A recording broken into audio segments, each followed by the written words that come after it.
YouTube. How is everyone? I hope you're doing good. You can see I harvested the potatoes. Well, most of them. These German butterballs over here is not ready yet. Got some nice tomatoes going and a little row of corn. That's looking pretty good. I just planted peas in these. Not snow peas or English peas, but cream 40s in these potato bags here. And of course I got my winter squash. They're doing really good. And I got my girls over here, which are needing some shade.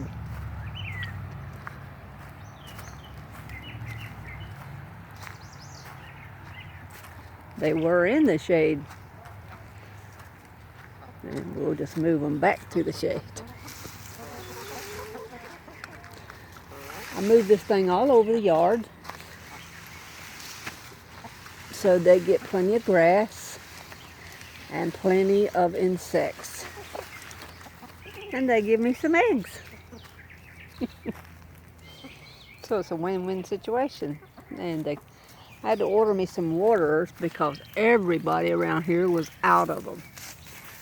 Tractor Supply, Co-op, none of them had regular. They had chick waterers, but not waterers for adult chickens. And chick waters wouldn't work. They couldn't drink out of it. The holes weren't big enough. Anyway, Lord, I wish I still lived in the country. Had my own place. Moving my strawberries slowly but surely, a few at a time. Had to empty pots before I could. And I don't know what happened with the onions. Some of them bulbed, some of them didn't. But I don't know, maybe it's see, like this one's got a nice bulb going on it, and so does that one. They're all planted the same way in the same growing medium, so I have no idea. I've always grown them in the ground, had never grown them in pots before. Well, I'm learning how to do a lot of things in pots I never used to. But we got a really nice harvest out of our potatoes. I'm thankful for those. Just wanted to show you the few things that are going on. Not much. Got peppers over there and peppers over there. And the peaches have been getting ripe. We've been eating them. And the blueberries are about to start ripening, so I'm going to have to cover them up with a netting. And these girls don't stay there at night. They've got their own place over here with an electric fence around them because we have a lot of feral dogs. Well, they didn't used to be feral. Some people don't want them. They just come to town and turn them out. And they go from house to house scavenging whatever they can find to eat.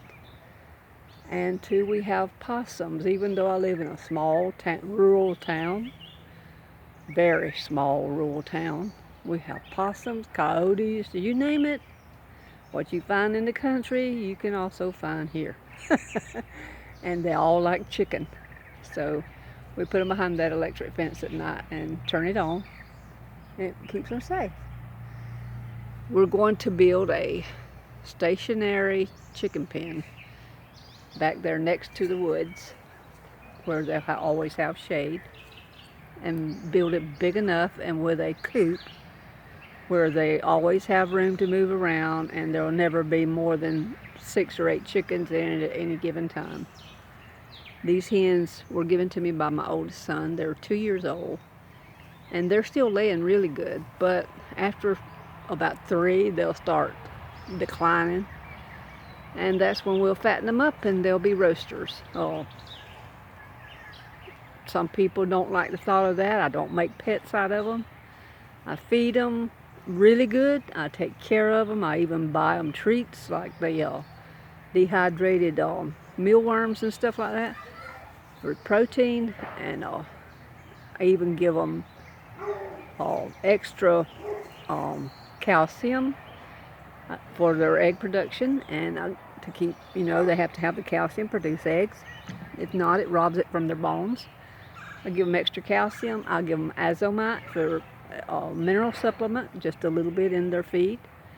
And they're treated really well. And then when, like I said, when their egg production goes down significantly, then they'll be fattened up for good roasting hens. I like chicken dressing. I don't care for dumplings. My kids do. I don't like them.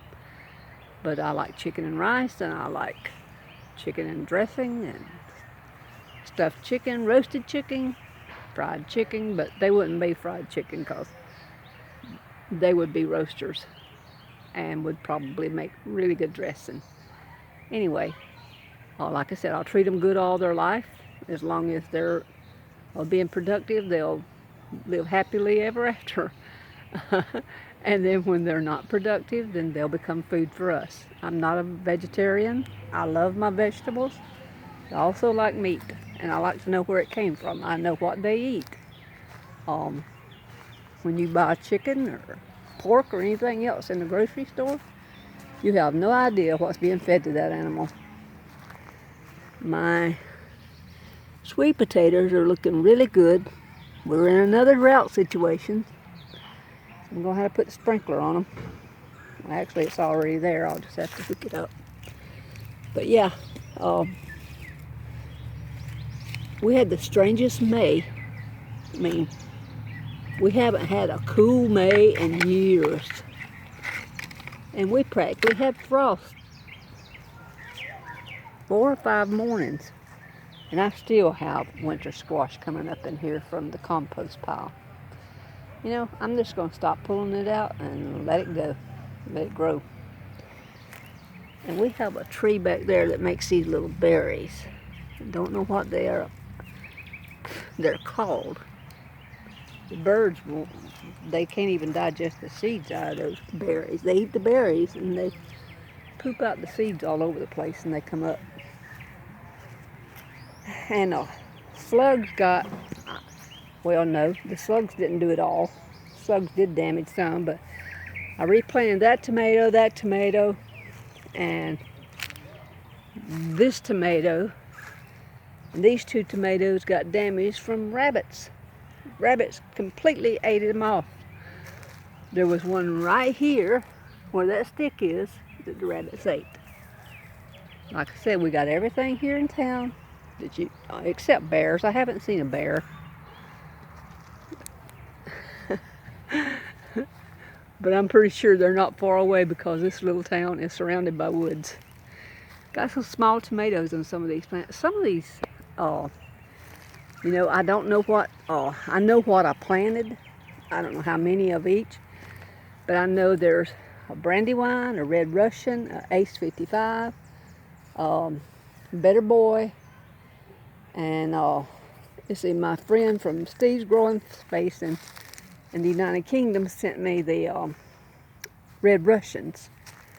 I believe that, yeah, he sent me the Red Russians, and I ordered some Brandywines, and I grew all these from seed.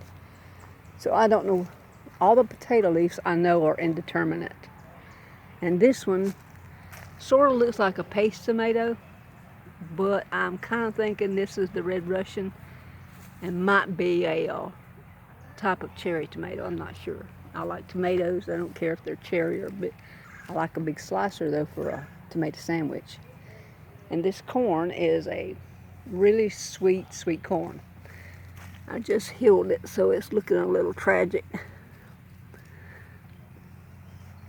And I staggered it so it would get good pollination.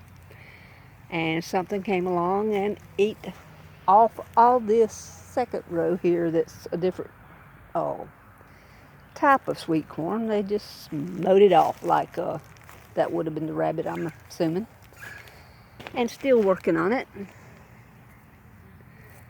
Still working on it. I put eggshells around because they said eggshells will keep slugs from damaging you and eating your vegetables. So I put down some eggshells. I can't tell that's helped a bit. Something's still eating it. I guess I'll have to put some more eggshells. Oh, it's a never-ending battle between you and the bugs and the and critters. But I hope everybody's having a good year with their gardening. I would thank God if He would send us some rain. We really could use it. And my water bill is going to be huge. Everybody have a great weekend. God bless.